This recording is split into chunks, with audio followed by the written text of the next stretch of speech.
வந்து பாஜகவினர் ஆளும் திமுக அரசை பார்த்து ஒரு கடுமையான விமர்சனத்தை வைக்கிறாங்க. ஸ்டிக்கர் ஒட்டுறீங்க மத்திய அரசினுடைய திட்டத்துக்கு, மத்திய அரசின் திட்டத்துக்கு மாநில அரசான திமுக அரசு வந்து ஸ்டிக்கர் ஒட்டுறாங்க அப்படின்னு சொல்றாங்க. ஆனா இன்று நம்முடைய தமிழக முதல்வர் ஒரு வார்த்தை சொல்லியிருக்காரு. இவருடைய திட்டமான காலை உணவு திட்டம் தான் கனடா நாட்டுல கூட பின்பற்றப்படுது. இவருடைய திட்டம் வந்து கனடா நாட்டு வரைக்கும் ரீச் ஆயிருக்கு அப்படிங்கிற ஒரு உண்மையை எடுத்து சொல்றாரு மேடம். இந்த காலை உணவு திட்டத்தை பற்றி நம்ம பேசியே ஆகணுமா? முதல்ல இது கனடா நாட்டுல இவங்களை பார்த்து ஃபாலோ பண்ணல. கனடா நாட்டுல 2021 வந்து அவங்க இதை அனௌன்ஸ் பண்ணிட்டாங்க. அது அவங்களுடைய வாக்குறுதியா கொடுத்திருந்தாங்க. இந்த மாதிரி காலை உணவு திட்டத்தை நாங்கள் அமல்படுத்துறோம்னு சொல்லிட்டு. இப்ப இந்த வருடம் என்ன ஆயிருக்குன்னா, அதோட ஒரு என்ஜிஓ, ஒரு ட்ரஸ்ட் வந்து என்ன பண்ணிருக்காங்க, அந்த திட்டத்தை எடுத்து அவர்கள் தான் வந்து அதை செய்ய போறாங்க. அரசு செய்யவில்லை அங்க காலை உணவு திட்டத்தை. இவங்க கனடா நாடு திட்டத்துக்கே வந்து இவங்க பேரை கொடுத்தோம்னு சொல்லிட்டு இவங்க ஒரு ஸ்டிக்கர் அங்க போய் ஓட்டிக்கிட்டு இருக்காங்க. கனடாவில போய் எங்க திட்டம்னு சொல்லிட்டு ஓட்டிட்டு இருக்காங்க. கேட்கறதுக்கு கொஞ்சம் சிரிப்பாவும் வேடிக்கையாவும் காமெடியாவும் இருக்கு. எதெல்லாம் வந்து பேசணும்ன்ற இப்பெல்லாம் நாடு கடந்து போய் ஸ்டிக்கர் ஓட்டுற அளவுக்கு திமுக முன்னேறி இருக்குது என்பதை நினைக்கும் போது மிகவும் ஆச்சரியமாகவும் இருக்கு. அதே சமயம் சந்தோஷமா இருக்கு. பரவாயில்ல, முன்னேறி இருக்காங்கதான். இன்னொரு விஷயம், இந்த காலை உணவு திட்டம், பிரேக்ஃபாஸ்ட் திட்டமே போன ஆட்சியில் வந்தது. போன அதிமுக ஆட்சியிலே இதை வந்து ரெடி பண்ணிட்டாங்க. அக்ஷய பாத்திரம் என்னும் ஒரு ட்ரஸ்டுக்கு கொடுத்திருந்தாங்க. ஏன்னா குழந்தைகளுக்கு காலை உணவை ஹெல்த்தியா கொடுக்கணும், அவங்களுக்கு அது வந்து சத்தானதாக இருக்கணும்னு சொல்லிட்டு அக்ஷய பாத்திரம்னு ஒரு என்ஜிஓக்கு, ஒரு ட்ரஸ்டுக்கு என்ன பண்ணியிருந்தாங்க, இடம் கொடுத்திருந்தாங்க, கிச்சன் கொடுத்திருந்தாங்க. அது ரொம்பவும் சுத்தமும் சுகாதாரமாகவும் இருக்க வேண்டும் என்பதற்காக எல்லாமே பண்ணியிருந்தாங்க. அந்த சமயத்துல திமுக இதை வந்து விமர்சித்தது. நீங்க எதுக்கு வந்து வெளியில கொடுக்குறீங்க, அரசு எடுத்து செய்ய வேண்டியதானே, அப்படி எல்லாம் சொல்லி விமர்சனம் எல்லாம் வந்தது. அதுல நிறையவே சத்யசாய் ட்ரஸ்ட் கூட கேட்டிருந்தாங்க. இது உடனே இவங்க வந்து அதுல பூண்டு வெங்காயம் சேர்க்க மாட்டாங்க, அது வந்து சத்தான உணவா எப்படி இருக்கும், இவங்களே டாக்டர், இவங்களே நியூட்ரிஷன், இவங்களே ஹெல்த் டிபார்ட்மெண்ட், எல்லா வகையிலும் இவங்களே எல்லாமே முடிவு பண்ணி பேசினாங்க அந்த டைம்ல. இன்னும் சொல்ல போனா அக்ஷய பாத்திரம் இன்னும் வந்து அவங்க நிறைய இடத்துல கிச்சன் வச்சு நிறைய பேருக்கு வந்து இலவசமாக உணவு பரிமாறி கொண்டிருக்கிறார்கள். நிறைய ஏழைகளுக்கும் உணவு வந்து சேர்த்துட்டு இருக்கிறாங்க. சில இடங்கள்ல வந்து மிக குறைந்த செலவில் வந்து உணவுகளை வந்து கொடுத்துட்டு இருக்காங்க. ஆனா இவங்க என்னமோ இவங்கதான் அந்த பிரேக்ஃபாஸ்ட் ஸ்கீமை கொண்டு வந்த மாதிரி ஸ்டிக்கர் ஒட்டி படம் எல்லாம் போட்டுட்டு இருக்காங்க. இது அதிமுக அரசில் கொண்டு வரப்பட்ட ஒரு திட்டம். ஆனா அப்ப அவங்க கொடுத்தது நல்ல சாப்பாடா இருக்கும்னு சொல்லிட்டு ஒரு ட்ரஸ்ட் கிட்ட கொடுத்தத இவங்க கவர்மெண்டே எடுத்துக்கிச்சு.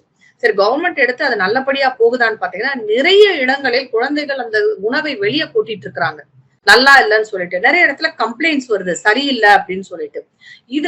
அதுலயும் ஊழல். அந்த காலை உணவு திட்டத்திலயும் ஊழல். காலை உணவு திட்டமும் சிறப்பாக இல்லை. எங்கேயோ ஒரு இடத்துல இவங்க போய் உட்காந்து போட்டோ போட்டுக்கிறாங்களே தவிர உண்மையில் அந்த உணவு நன்றாக இருக்கிறதா என்றால் இல்லை. ஏன் வந்து நம்ம குழந்தைங்க நல்ல சாப்பாடு சாப்பிடக்கூடாதா? ஏன் அது ஒரு ட்ரஸ்ட்ல கொடுத்து கொஞ்சம் அதிகமா ஆனாலும் ஆயிட்டு போதே. நீங்க அரசே வந்து எல்லாத்தையும் எடுத்து பண்ணணும்ன்ற அவசியமே கிடையாது. இதை நான் எப்படி பாக்குறேன்னா, அரசு ஓட்டுக்காக மட்டுமே இதை செய்யறாங்களே தவிர மக்களின் குழந்தைகளின் நலனுக்காக இதை செய்யலைன்றதுதான் என்னோட கருத்தும் கூட. இது அவங்க வந்து ஒழுங்கா செய்திருந்தால் ஏதோ ஒரு ட்ரஸ்ட், இப்ப கனடா ட்ரஸ்ட்ல தான் கொடுத்திருக்காங்க, அதே மாதிரி இவங்களும் ஒரு என்ஜிஓட்ட கொடுத்திருந்தா குழந்தைகள் நன்றாக சாப்பிட்டிருப்பார்கள். உண்மையிலே சத்தான உணவு அவர்களுக்கு போய் சென்றிருக்கும். அதை தடுத்தது திமுக தான். அதை தடுத்துட்டு இவங்க பாக்கெட்டை நிரப்புறதுக்காக இவங்களே கவர்மெண்டே எடுத்து பண்றோம்னு சொல்லிட்டு அவங்க பாட்டுக்கு பண்ணிட்டு இருக்காங்க. இதுலயும் பிரச்சனை தான். இவங்க சொல்றது ஏதாவது ஒரு உண்மை இருக்கான்னு பாத்தீங்கன்னா எதுலயுமே உண்மை இல்லை. இன்னொரு விஷயத்தையும் இதை நான் கூட சேர்க்க விரும்புறேன். அம்மா உணவகம் என்று ஒன்று இருந்தது அதிமுக ஆட்சியில. அது நல்லாவே போயிட்டு இருந்தது. நிறைய பேருக்கு அது இன்னும் சொல்ல போனீங்கன்னா கோவிட் டயத்துல அதுல சாப்பாடாத ஆட்களே கிடையாது. அவ்வளோ எல்லா உணவகங்களும் மூடி இருக்கும் போது அம்மா உணவகம் தான் நிறைய பேருக்கு சாப்பாடு போட்டுட்டு இருந்தது. அதுவும் ஊர் விட்டு ஊர் வந்து பிழைக்க வந்த ஆண்கள் பெண்கள் எல்லாரும் வந்து அம்மா உணவகத்தில் சத்தான நல்ல சுவையான அது போக சுகாதாரமான சாப்பாடை குறைந்த விலையில் சாப்பிட்டு கொண்டிருந்தாங்க. மிக சிறந்த திட்டமாக அது இருந்தது. அதை மூடி, அதை அடிச்சு நொறுக்கி மூடி இன்னைக்கு அது ஒண்ணுமே இல்லாம பண்ணிட்டாங்க. இவங்க 1000 ரூபாய் கொடுத்ததுக்கு போல அந்த அம்மா உணவகத்தை நடத்தி இருக்கலாம். எவ்வளவோ ஏழைகள், எவ்வளவோ பேர் வந்து அதுல பசியாறி இருப்பாங்க.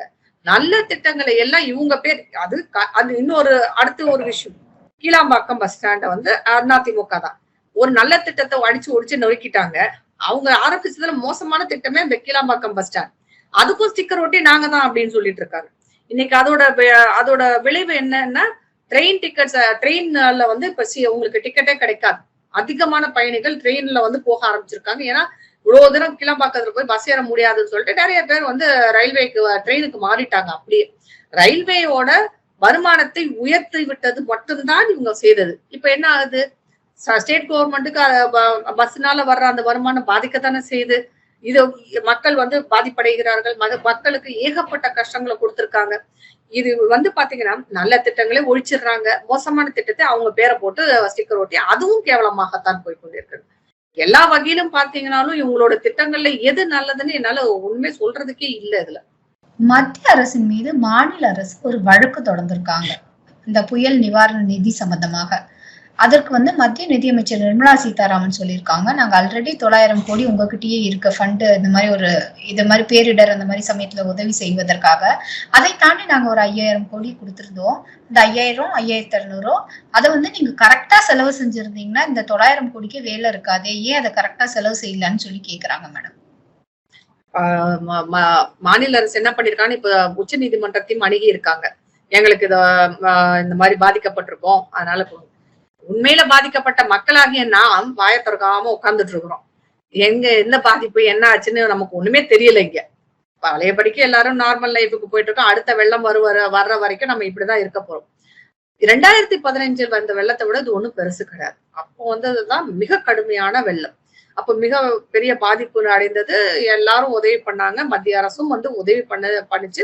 ஆனா இந்த மாதிரி அரசியல் நடக்கவே இல்லை. அப்போ வந்து யாரும் வந்து மத்திய அரசு குறை கூறிக்கொண்டோ அதை செய்யல இதை செய்யல இந்த மாதிரி எந்த விதமான கேவலமான அரசியல் வந்து ஒரு துயர சம்பவத்தில் நடக்கல. ஒரு துயரமான சம்பவம் நடந்து பாதிக்கப்பட்டது யார்? அரசியல்வாதிகளா? மக்கள் தான் பாதிக்கப்பட்டோம். சாமானிய மக்கள் பாதிக்கப்பட்டோம், ஏகமாக பாதிக்கப்பட்டோம். ஆனா இவங்க என்ன பண்ணிட்டு இருக்காங்க, இவங்களுடைய அந்த பொறுப்பை வந்து தட்டி கழிச்சு அதை அப்படியே தூக்கி மத்திய அரசு மேல போடுறாங்க. நீங்க என்ன பண்ணீங்க அன்னைக்கு மழை வந்த அன்னைக்கு? சரி, நீங்க என்ன பண்ணீங்க, நாங்க எல்லா கார்பரேஷனுக்கும் இவ்வளவு பணம் ஒதுக்கி இருக்கிறோம், நம்ம மேயரமா கூட சொன்னாங்க. இனிமே ஒரு சொட்டு தண்ணி எங்கேயே நிக்காதுன்னு நீங்க வாக்குறுதி கொடுத்தீங்களா இல்லையா? ஏன் அந்த வாக்குறுதியை நீங்க சரியா செயல்படுத்தல? 2015லயும் அதுக்கப்புறம் வந்த வெள்ளத்துல நீங்க அதிமுக அரச குறை கூறிய நீங்க சரியா அதுல இருந்து கத்துக்கொண்ட பாடம் என்ன? ஏன் தூத்துக்குடி மாதிரி ஒரு ஊர்ல கூட வெள்ளம் வந்து சூழ்ந்து போய் நின்னுச்சு.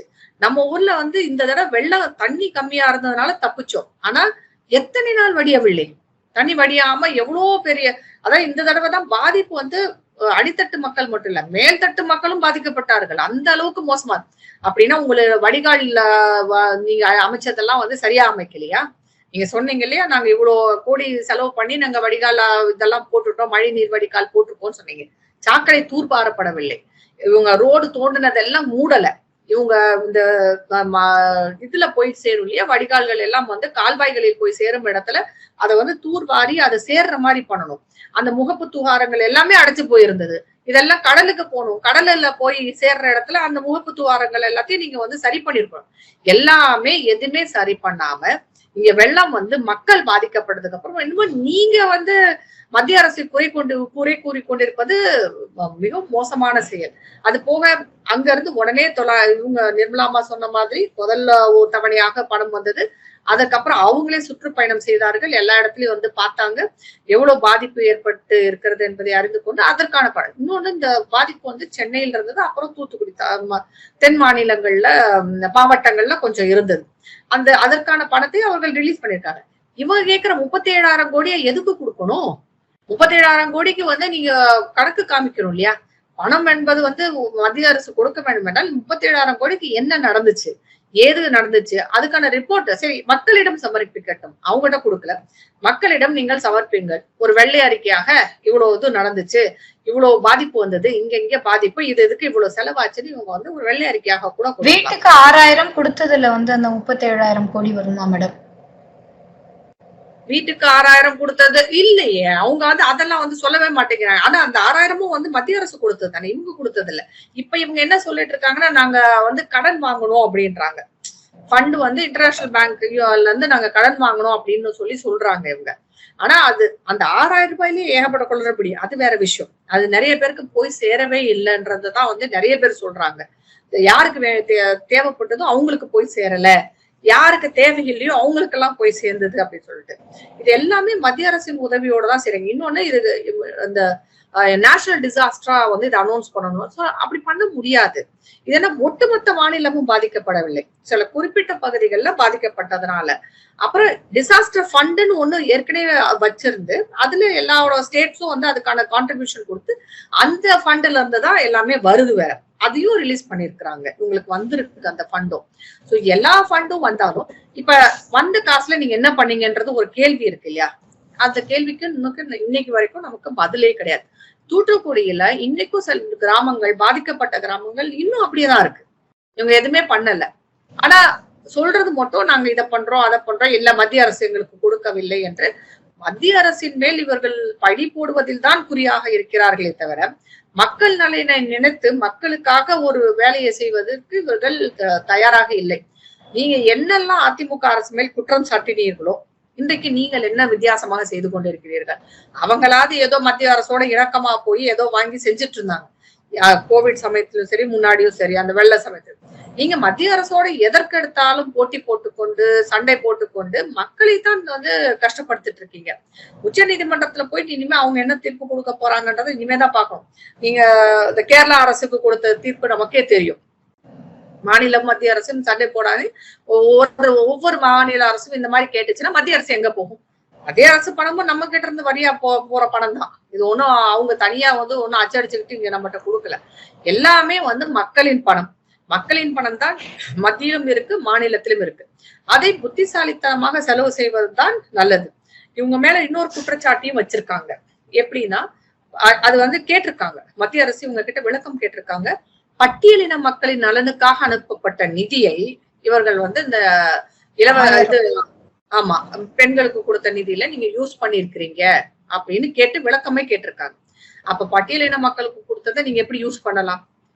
இவங்க அரசியல் நோக்கத்தோடையும் இவங்களோட நலனுக்காகவும் செய்யற சில வேலைகளை, இந்த மாதிரி இலவசங்கள் அது இது எல்லாமே கொடுத்து மக்களை வந்து ஒரு காரணமாக காட்டி நாங்க இதெல்லாம் செஞ்சு சந்தோஷமா வச்சிருக்கோன்றதான் சொல்றாங்களே தவிர வேலை வாய்ப்பு, உள்கட்டமைப்பு, உங்களுக்கு கரண்ட், அப்புறம் சொத்து வரி, அதுக்கப்புறம் கரண்ட் இன்னைக்கெல்லாம் வந்து பாத்தீங்கன்னா பிரச்சனை ஆயிட்டு இருக்குது. கரண்ட் கன்சம்ஷன் எங்கேயோ போய் நின்றுட்டு இருக்குது நமக்கு. சோ அதுக்கப்புறம் வந்து தொழிற்சாலைகள், தொழில் முனைவோருக்கான உதவிகள், இப்படி நிறைய விஷயங்கள் இருக்கு. அப்புறம் இதெல்லாம் வந்து இவங்க வந்து கான்சென்ட்ரேட் பண்ணாம தேவையில்லாத சண்டையும் தேவையில்லாத பிரச்சனைகள் இருந்தா மத்திய அரசோடு மோதி கொண்டிருக்கிறார்களே தவிர அது போக நம்மளோட பிரச்சனைகள் இன்னும் இருக்கு. இன்னொன்னு இவங்க சொல்ற மாதிரி இவங்க தனித்தமிழ்நாடு பேசுறது, இந்துக்களுக்கு எதிராக கருத்துக்களை சொல்வது, இந்த சனாதனத்தை அழிப்போம் ஒழிப்போன்றது. அப்புறம் டாஸ்மாக்ல பணத்தை, அதாவது அந்த பாட்டிலோட விலையை வந்து அதிகப்படுத்தி டாஸ்மாகோட விற்பனை அதிகரிக்கிறார்கள், அது ஒண்ணு. அதுக்கப்புறம் போதை மரணி, வீக்கமர நிறைந்திருக்கும் போதைப் பொருள், அதுக்கப்புறம் ரவுடியிசம். இப்படி நீங்க பாத்தீங்கன்னா இவ்வளவு விஷயங்கள் பிரச்சனை ஆயிட்டு இருக்கு நம்ம ஊர்ல. இத பத்தி இவங்க எதுவுமே வந்து வாயும் திறக்க மாட்டேங்கிறாங்க, இதை ஏதாவது செய்யணுமான்றதையும் பார்க்க மாட்டேங்கிறாங்க. இது எங்க போய் முடியும் தெரியல. இன்னும் 2.5 வருஷம் இருக்கு. இந்த பாராளுமன்ற தேர்தல் முடிந்தது பிறகு அந்த 2.5 வருஷத்துல இவங்க திருத்திக்கிட்டாங்கன்னா நல்லது. இல்லாட்டி அடுத்த எலெக்ஷன்ல மக்கள் தங்களுடைய உணர்வை கண்டிப்பாக ஓட்டளித்து காண்பிப்பார்கள் என்று தான் நினைக்கிறேன்.